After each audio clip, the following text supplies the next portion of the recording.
آپ صلی اللہ علیہ وآلہ وسلم نے ارشاد فرمایا کہ ایک فرشتہ میرے پاس آیا اور اس فرشتے کی صورتحال یہ ہے کہ وہ اس سے پہلے کبھی بھی زمین پر نہیں آیا اور خاص اجازت لے کر جناب رسالت مآب صلی اللہ علیہ وآلہ وسلم کی خدمت میں حاضر ہوا۔ اللہ سے اجازت لے کر رسول اللہ صلی اللہ علیہ وآلہ وسلم کی خدمت میں حاضر ہوا اور وہ میرے پاس آیا اور اس کے آنے کا مقصد مجھے ایک خوشخبری دینا تھی۔ امام ترمذی نے اس کو ابواب المناقب میں اس حدیث کو نقل کیا ہے اور خود روایت کرنے والے حضرت حذیفہ بن یمان رضی اللہ تعالیٰ عنہ ہیں۔ تو اللہ سے خاص اجازت طلب کی اس فرشتے نے اور آیا اور مجھے ایک خوشخبری دینے کے لیے آیا۔ میں نے فرشتے سے پوچھا کیا خوشخبری ہے؟ تو فرشتے نے مجھے کہا کہ اللہ سبحانہ و تعالی نے مجھے ارشاد فرمایا ہے کہ جاؤ اور میرے رسول کو یہ خوشخبری سناؤ کہ فاطمہ تو سیدۃ نساء اہل الجنہ، کہ فاطمہ جنت کی تمام خواتین کی سردار ہے۔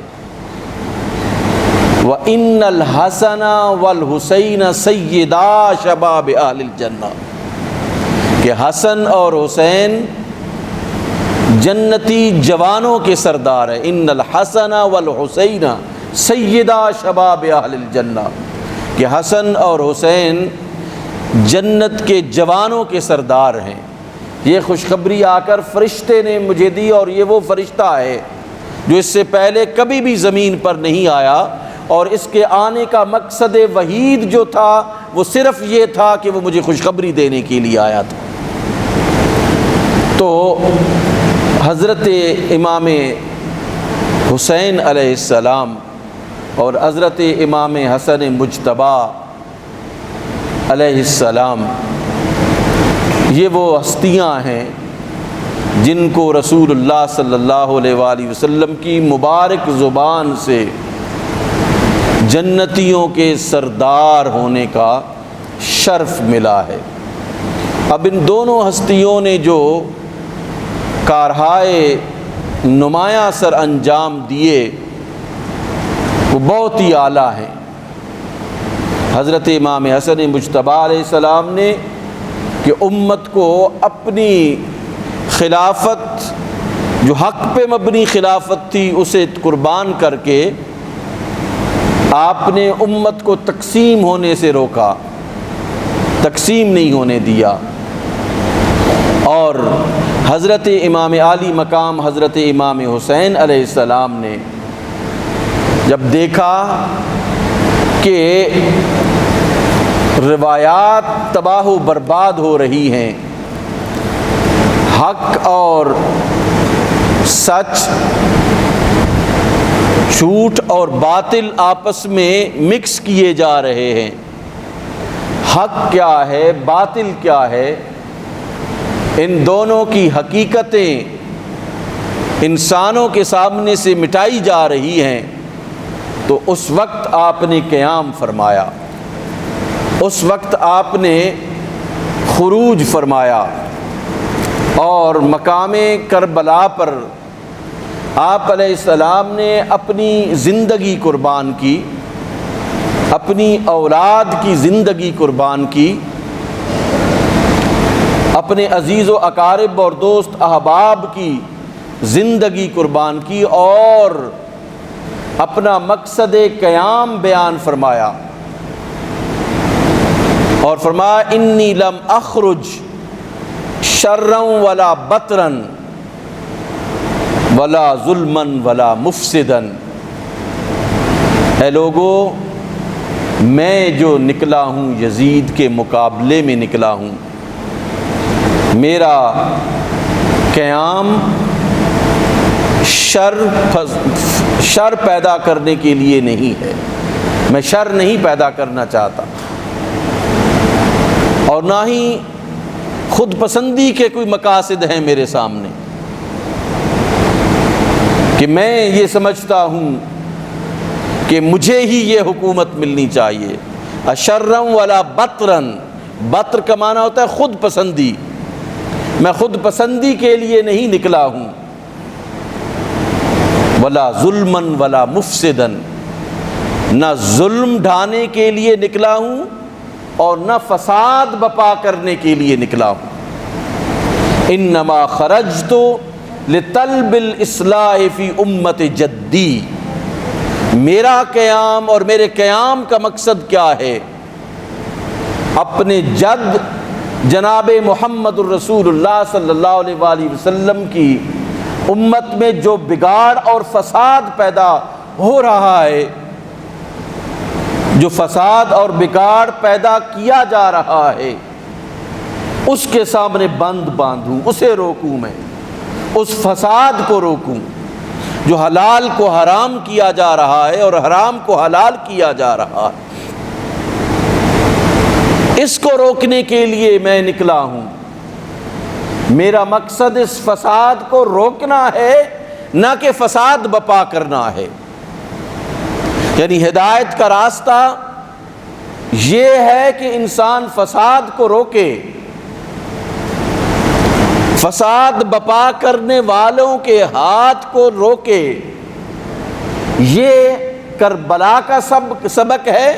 یہ درس کربلا ہے، یہ فلسفہ کربلا ہے کہ جہاں آپ کو کوئی شر نظر آ رہی ہے، جہاں آپ کو کوئی فساد نظر آ رہا ہے، اس شر اور فساد کو روکنے کے لیے اپنا کردار ادا کریں۔ رسول اللہ صلی اللہ علیہ وآلہ وسلم نے تو اس کے سٹیپس بیان فرمائے ہیں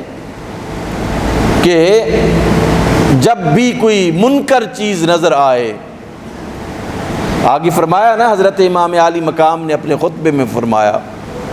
کہ ارید ان آمر بالمعروف وانہی عن المنکر، کہ میں امر بالمعروف کرنا چاہتا ہوں اور نہیں عن المنکر کرنا چاہتا ہوں۔ منکر کو جو پھیلایا جا رہا ہے اور معروف کو روکا جا رہا ہے، جب صورتحال معاشرے میں یہ پیدا ہو جائے تو اس وقت ایک مسلمان کا فریضہ کیا ہے؟ اس وقت مسلمان کا فریضہ خود رسالت مآب صلی اللہ علیہ وآلہ وسلم نے فرمایا من رآ منکم منکرا فلیغیرہ بیدہ، جو تم میں سے کسی منکر کو دیکھے